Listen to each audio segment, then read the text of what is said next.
తెలంగాణ ప్రభుత్వం చాలా ప్రతిష్టాత్మకంగా తీసుకున్నటువంటి ప్రజాపాలన కార్యక్రమంలో భాగంగా ఈరోజు 99 రోజుల ప్రణాళికను తీసుకొని ఈరోజు జమ్మికుంట మున్సిపల్లో ఉన్నటువంటి 30 వార్డులలో door to door starting ward నుంచి ఆ వార్డులో ఉన్నటువంటి చివరిల్లు వరకు కూడా ఆ వార్డులో కావాల్సినటువంటి మిగిలిపోయినటువంటి అభివృద్ధి పనులు కానీ అది డ్రైన్ కానీ ఎలక్ట్రిసిటీ కానీ రోడ్స్ కానీ వాటర్ లీకేజీలు కానీ ఆ వార్డులో ఉన్నటువంటి హెల్త్ పిహెచ్లు కానీ అంగన్వాడీ కానీ స్కూల్ ఇష్యూస్ కానీ పెన్షన్స్ కానీ ప్రతి ఒక్కటి కూడా క్రోడీకరించి ఈరోజు ప్రభుత్వానికి నివేదిక పంపడానికి ప్రభుత్వం ఒక మంచి అవకాశం మాకు ఇవ్వడం జరిగింది.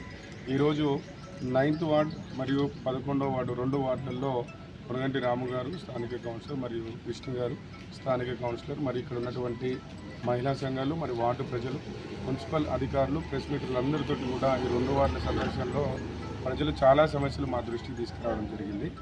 ముఖ్యంగా ప్రధానంగా డ్రైనేజ్ సమస్య పూర్తి స్థాయిలో అంటే ఒక 60 to 70% అన్ని వార్డులలో డ్రైనేజ్ సమస్య ఉంది. మళ్ళీ దీన్ని ఆనుకొని ఉన్నటువంటి నాయన చెరువు ఉంది కనుక ఈ ఎగ్జిట్ డ్రైనేజ్ పూర్తి నిర్మాణం కనుక కాలేదు కనుక ఆ వర్షాకాలంలో ఆ వార్డులో పూర్తిగా వర్షం నీరంతా చేరుతుందని చెప్పి ఈ 2 వార్డులలో ప్రధానంగా సమస్యలు రావడం జరిగింది.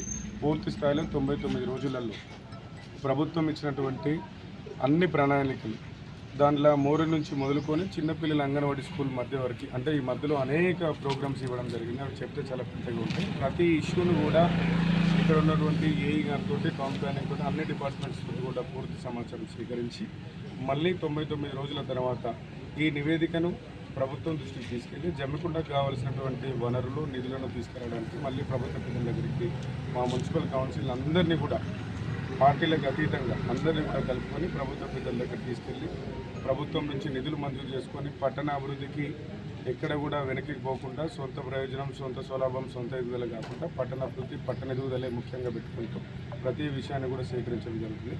ఈ కార్యక్రమంలో పాల్గొన్నటువంటి అందరికీ కూడా నా యొక్క ప్రత్యేక నమస్కారాలు కృతజ్ఞతలు సెలవు. Thank you.